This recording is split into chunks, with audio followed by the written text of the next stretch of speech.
My journey has been very interesting because there have been lots of downs and lots of ups, but I'm lucky that I'm still alive.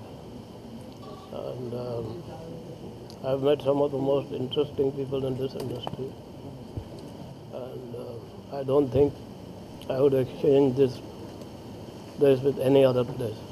I will not exchange people that are here with people anywhere in the world. Sir इस book में क्या किसके letters हैं आपके लिए, वो बता सकते हैं? ये एक अजीब चीज़ है कि एक दिन मुझे एक मेरा दोस्त है आत्मानंद, तो उसने बोला कि अली आपने मेरे ऑफिस में 2 साल पहले एक कवर छोड़ा है।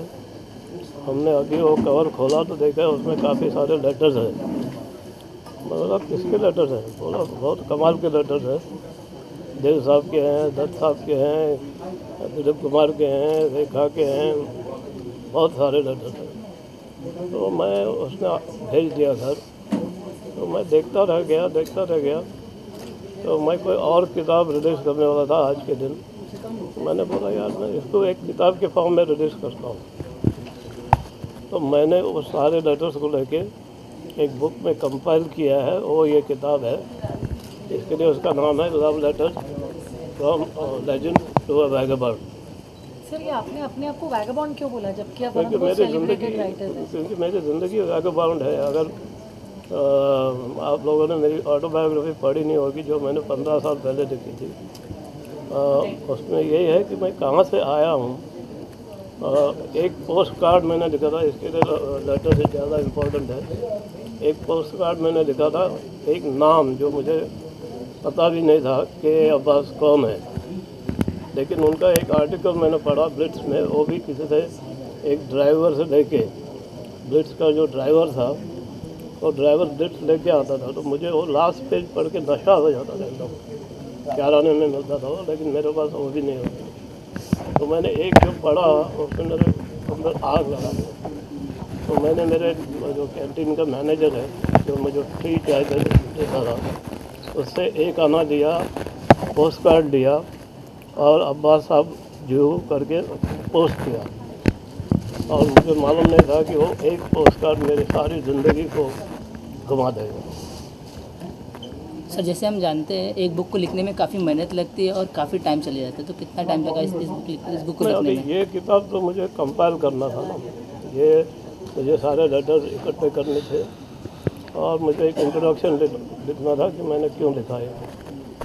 तो इसमें इतना वक्त नहीं गया, लेकिन बाकी तो अगर मैं रोज़ एक चीज़ लिखा नहीं तो मुझे बेचैनी होती है, अच्छा हो बुरा हो, लेकिन मैं लिखता हूँ, कुछ ना कुछ लिखते ही रहता हूँ। सर कुछ इंटरेस्टिंग बताएंगे लेटर्स में, कुछ interesting things you can share with us?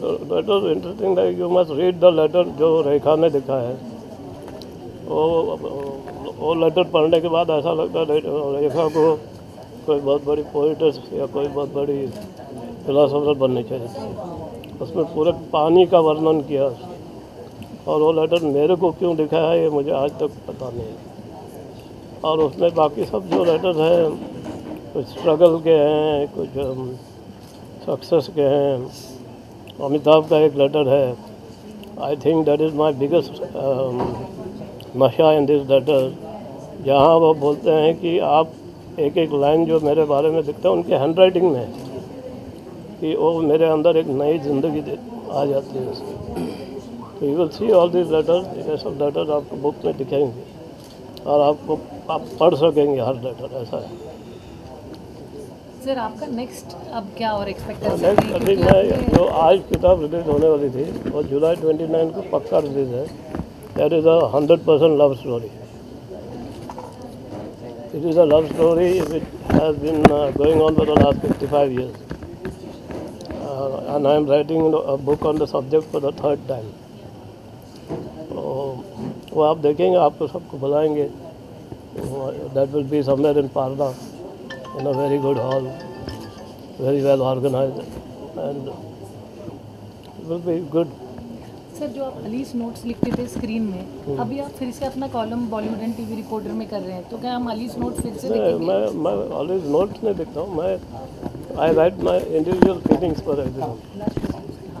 It is, the style is the same, but it is about individuals.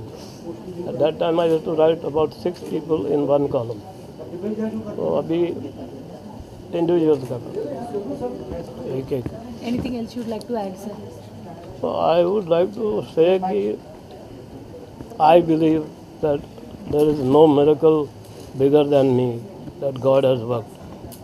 I used to live, एक झोपड़पट्टी में रहता था मैं, जो गोबर और कामटी से बैम्बू से बनाया हुआ था. वो कभी उड़ जाता था, कभी रह जाता था. वो मेरे माँ ने बनाया था. और मैं वहाँ रह के मैंने कैसे पढ़ाई की, मैंने कैसे MA तक मैंने कैसे पढ़ाई की विदाउट एनी मनी. और ये अब्बा साहब के बाद मेरी नौकरी कैसे लगी, 100 रुपये पर मंथ, वो भी कभी कभी मिलती थी.